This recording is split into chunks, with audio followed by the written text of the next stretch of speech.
कबीर साहब कहते हैं ये 10 इंद्रियों का रथ है, 5 ज्ञान इंद्री, 5 कर्म इंद्री। कर्म इंद्री कौन सी है? हाथ, पैर, मुख, लिंग और गुदा कर्म करते हैं ये। ज्ञान इंद्रियां क्या हैं? आंख, कान, नाक, जीभ और ये त्वचा। आंखों से हम रंग पहचान लेते हैं, काला है, पीला है, ज्ञान हो गया। कानों से हम सुन लेते हैं, पापा आए, मम्मी आए, शेर दहाड़ा, बिल्ली मिमियाई, घोड़ा बोल रहा है, ज्ञान हो गया। नाक से हम सूंघ के ज्ञान लेते हैं, खुशबू है, बदबू है। जीभ से हम चख के ज्ञान लेते हैं, खट्टा है, मीठा है, कड़वा है। और चमड़ी से हम छू के ज्ञान लेते हैं, ठंडा है कि गर्म है। और केवल हाथ से ही नहीं, पूरी चमड़ी में गरम गरम ग्लास कहीं भी लगा लेना, उसी वक्त ज्ञान हो जाएगा कि गर्म है कि ठंडा है। अब ये 10 इंद्रियां हैं और परमात्मा गुरु इंद्रियतीत है, इसको समझ लो। परमात्मा और गुरु इंद्रियतीत है। इंद्री क्या है? इंद्री तो काया है, देही है। तुम जिसको आदमी और औरत मान बैठे हो वो केवल डिजाइन है इस 5 तत्वों का। जैसे मिट्टी से एक कुम्हार ने घड़ा बना दिया, उसी मिट्टी से एक सुराही बना दी। अब केवल तुम्हें दिखाई दे रहा है कि वो घड़ा है, वो सुराही है, लेकिन असल में वो दोनों ही मिट्टी है। तुम्हें लग रहा है कि ये आदमी बैठे हैं, ये औरत बैठी है, केवल डिजाइन की वजह से। असल में वही 5 तत्व तुम्हारे पास है, वही ये है। दोनों को, एक आदमी एक औरत को मिक्सी में डाल के अगर घुमा दिया जाए तो जो निकल के आएगा बाहर, तुम पहचान नहीं पाओगे कि आदमी है कि औरत है। केवल डिजाइन की वजह से तुम्हें लग रहा है कि मेरे गुरु तो आदमी है और मेरी गुरु औरत है। कई लेडीज गुरु भी हैं। कबीर सागर में 3 नंबर पेज पे बिल्कुल स्पष्ट साहिब ने निबेड़ा कर दिया। कहते तुमसे कहूं मैं नाम विचारी, ना वो ज्योत, ना पुरुष, ना नारी। इसको समझो, जिसके साथ प्रीत लगानी है वो ना पुरुष है ना नारी है, और ना ही वो कोई ज्योति प्रकाश है कि तुम्हें प्रकाश ही प्रकाश दिखाई दे गया, तुम सोच रहे हो मुझे परमात्मा मिल गया। ये प्रकाश ही काल भगवान है, यही काल भगवान है जो त्रिकुटी में बैठा है। बड़े बड़े देवी देवताओं को, बड़े बड़े मुनियों को, बड़े बड़े पीर पैगंबरों को इसने मूर्ख बना दिया।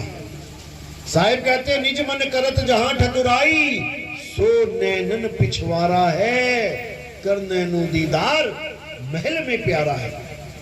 तुम्हारा निज मन, ये मन ही काल है, मन ही स्वरूपी ज्योत निरंजन, और तुम्हें राख भरमाई हो, ए हंसा तू अमर लोक का बड़ा कालवश आई हो। यही काल है, इसी में सारे अटके हुए हैं। अब क्या करना है? भेदी गुरु से नाम लेके इस काल के सिर के ऊपर पैर रखना है। अगर तुमने काल के सिर पे पैर नहीं रखा तो भूल जाना कि तुम्हें मुक्ति मिलेगी। ये नाम जपते जपते तुम इंसान से तोता बन गए। तोते को नाम दे दिया, बेटा जपो राम राम, तोता लगा हुआ राम राम राम राम। उसको पता भी नहीं है मैं नाम किसका जप रहा हूं, ये है कौन। 4 फोटो लगा दो, बीच में एक फोटो राम जी की हो, पहचान भी नहीं पाएगा मैं नाम जप किसका रहा हूं। वही हाल हमारा है। क्या है सतनाम? कौन है सतनाम? कौन है सतपुरुष? कौन है सोहंग? किसी को कुछ पता ही नहीं है। बस जो गुरु जी ने दे दिया लगे हुए हैं, इसी का निबेड़ा करना है। तो नानक साहब कहते हैं अपनी वाणी में, जे तू पढ़िया पंडित, बिन 2 अक्षर 2 नामा, प्रणवत नानक एक लंगाए, जेकर सच समावा। कहते हैं कितना ही पढ़ ले, कितना ही नाम जप ले, जे तू पढ़िया पंडित बिन 2 अक्षर, अगर तुझे 2 अक्षर का भेद नहीं पता है पंडित, तू जितना मर्जी पढ़ ले तेरी मुक्ति होने वाली नहीं है। 2 अक्षर दो नामा, दो नाम कौन से? एक सतनाम, एक असतनाम।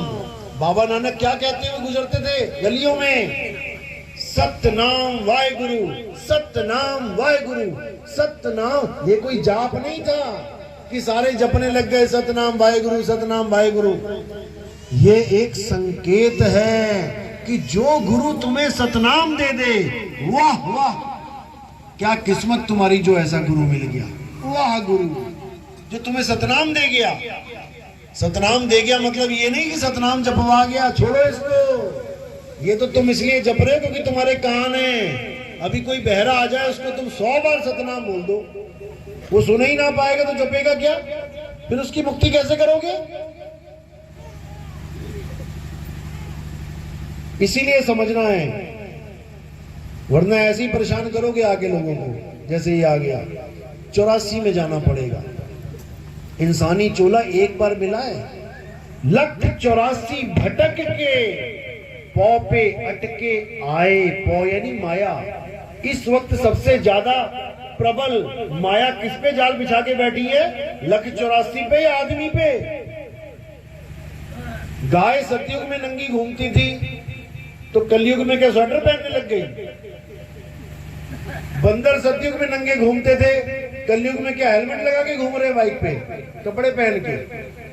वैसे के वैसे ही हैं, सारे जीव वैसे हैं। तरक्की किसकी करवाई जा रही है?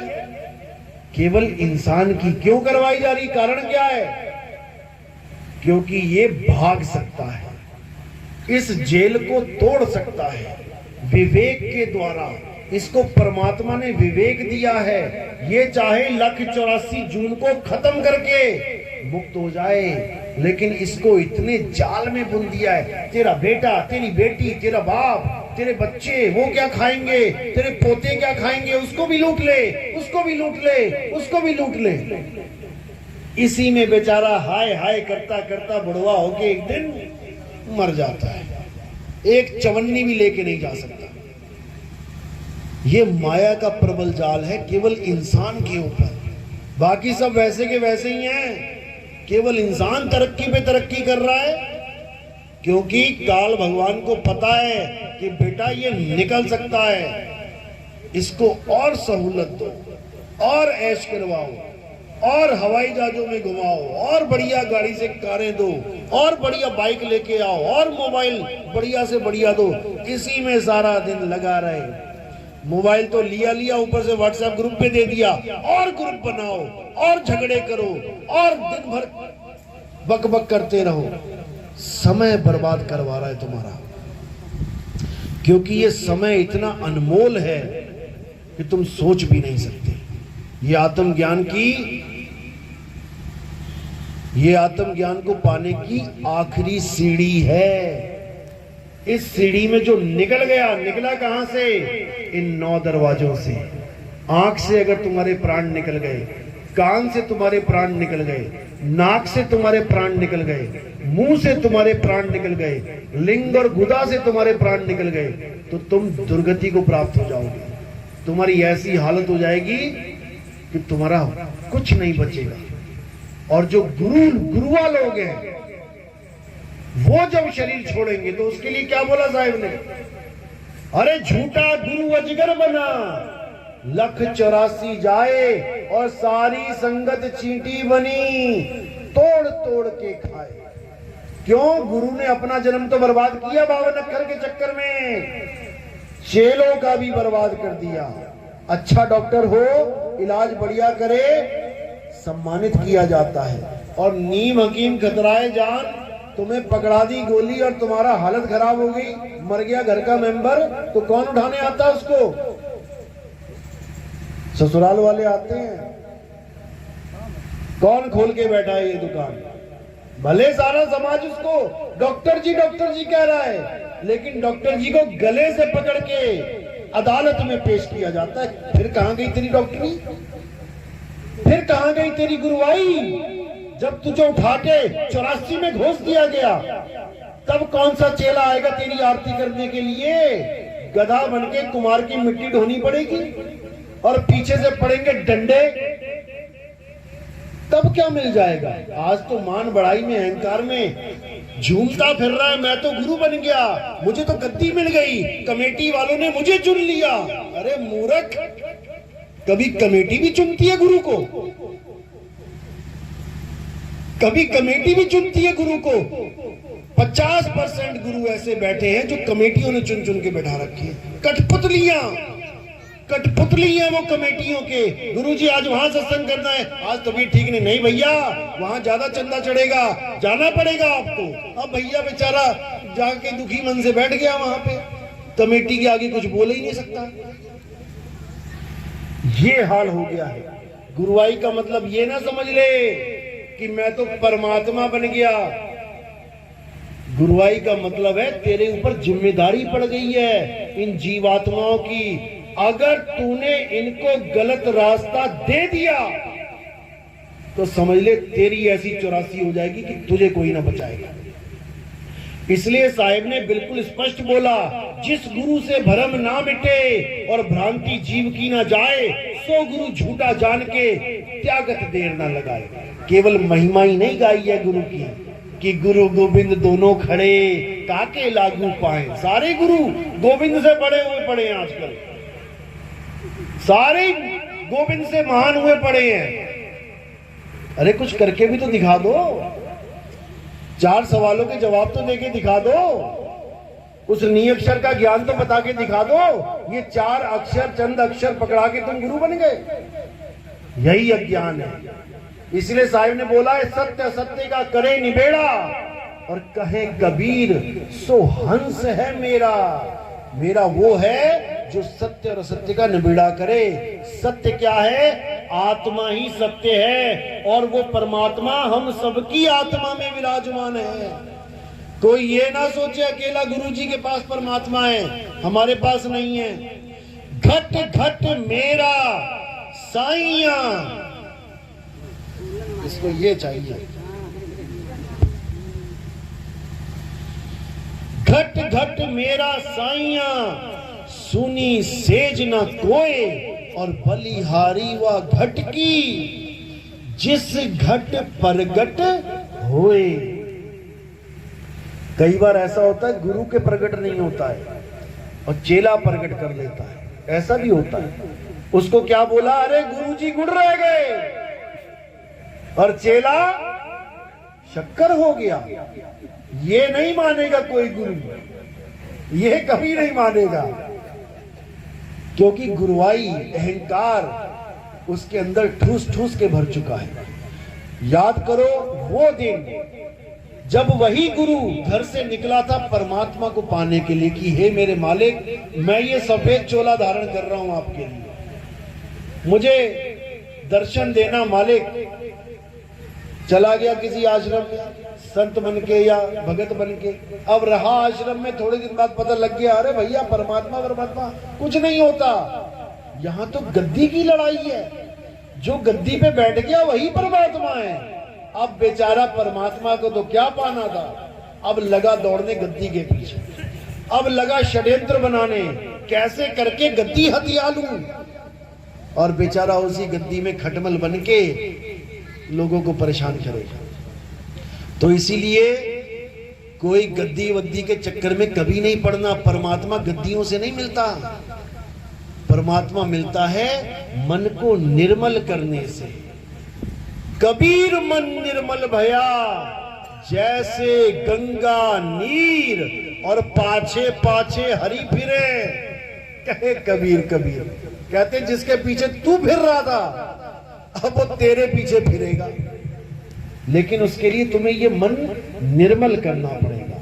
कोई तुम्हें कुछ गलत कहता है, सह लो, पी जाओ, घोट लो, कभी पलट के फालतू बात नहीं करना, क्योंकि उससे सूरत विचलित होती है, पूरा दिन तुम्हारे दिमाग में वो बंदा घुस जाएगा। इसीलिए साहिब ने बोला इस सूरत को शब्द में लगाना है, दुनिया में नहीं। सूरत फंसी संसार में, वो तो पहले ही फंसी पड़ी है, तुम और दुनिया दुनिया कर रहे हो। सूरत फंसी संसार में, तासे पड़ गई दूर, सूरत बांध स्थिर करो, आठों पहर हुजूर। नाम आठों पहर जपता है कोई, नाम जपते हैं 1 घंटा 2 घंटा, भैया बैठ के 1 घंटा भजन कर लेंगे, जप रहे हैं नाम, इससे कुछ नहीं होगा। 8 पहर की भक्ति मिलनी चाहिए, दिन रात सुबह शाम, जागते और सोते। जब सोते हुए भी तुम्हारी भक्ति बननी शुरू हो जाए तब समझना कि अब तुम्हें वो सही चीज मिली है। तो सिमरन कैसे करना है? जप के नहीं, सिमरन करना है पनिहारिन की तरह। कैसे? अरे सिमरन की सुध यूं रहे ज्यों गागर पनिहार, और बोले डोले सूरत में कहे कबीर विचार। बोले डोले सूरत में यानी कि पनिहारिन को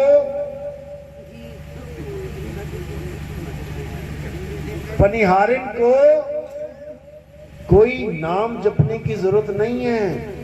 पनिहारिन की सूरत 24 घंटे अपने मटके में लगी है। इसी को कहते हैं सूरत शब्द योग। नकली शब्दों को साइड में कर दो, 52 अक्षरी शब्दों को, और असली सार शब्द आत्म स्वरूप को अपने जीवन में ले आओ। इसी की बात करते हुए साहिब कहते हैं, शब्द शब्द सब कोई कहे, वह तो शब्द विदेह और जीवा पे आवे नहीं, निरख परख कर ले। वो शब्द जीवा पे नहीं आता, उस शब्द का ज्ञान प्राप्त करना है। शब्द शब्द बहु अंतरे, सार शब्द मत लीजिए, और कहें कबीर जहां सार शब्द नहीं, दृग जीवन सो जीजे। धिक्कार है उस इंसानी चोले पे जो इतना बुद्धि लेने के बाद भी अक्षर और अक्षर यानी 52 अक्षर और आत्म अक्षर को अलग अलग नहीं कर पाया। तो साहिब कह रहे हैं, एक नाम को जान के और दूजा दे बहा। जो गुरुओं ने नाम पकड़ा दिए तुम्हें, काखा गा वाले, उसको बहा दो। एक नाम को जान के दूजा दे बहा, और चंचल से नहीं चल भया, नहीं आवे नहीं जा। चंचल यानी फंसा हुआ है बेचारा 84 में, और नीचल यानी अडोल आत्मा के साथ जुड़ जाता है। अब वो भी अडोल हो जाएगा। और कैसे होगा? विहंगम चाल से। जो गुरु ये कहे पहले त्रिकुटी में ध्यान लगाना पड़ेगा, फिर सहस्त्र दल कमल में पहुंचेंगे, फिर वहां से मानसरोवर आएगा, फिर फलाना ठिकाना आएगा, मारो इसको काटा, बिल्कुल इस चाल को ही काटा मारो। ये चाल विहंगम चाल है ही नहीं। कोई अगर ये कहे कि मैंने दिल्ली से बंबई की फ्लाइट पकड़ी, बीच में मुरादाबाद आया, इटावा आया, बनारस आया, मध्य प्रदेश भी आ गया, तो उस बेवकूफ को पता ही नहीं है विहंगम चाल क्या होती है। वो बेवकूफ बना रहा है, वो ट्रेन में चला गया गलती से और सोच रहा है प्लेन में बैठा हूं। विहंगम चाल होती है सीधी विहंगम चाल। अरे शब्द विहंगम चाल हमारी, और कहे कबीर सतगुर दई ताली। खुले कपाट शब्द झनकारी, और पिंड अंड के पार सो देश हमारा है, कर नैनो दीदार महल में प्यारा है। विहंगम चाल से तुम्हारी सुरता उस शब्द के पास जाएगी। इसी को गरीबदास जी ने वाणी में बोला, अरे सतगुरु के लक्षण कहूं, अचल विहंगम चाल हम अमरापुर ले गया, ज्ञान शब्द सरघाल। जैसे मटका रखती है पनिहारिन अपने सिर पे, ऐसे ही मेरे सिर पे ज्ञान शब्द रख दिया गुरु ने, और मैं उस शब्द में समा गया। तब तुम्हारी मुक्ति होगी, ना कि इन अक्षरों को जपने से।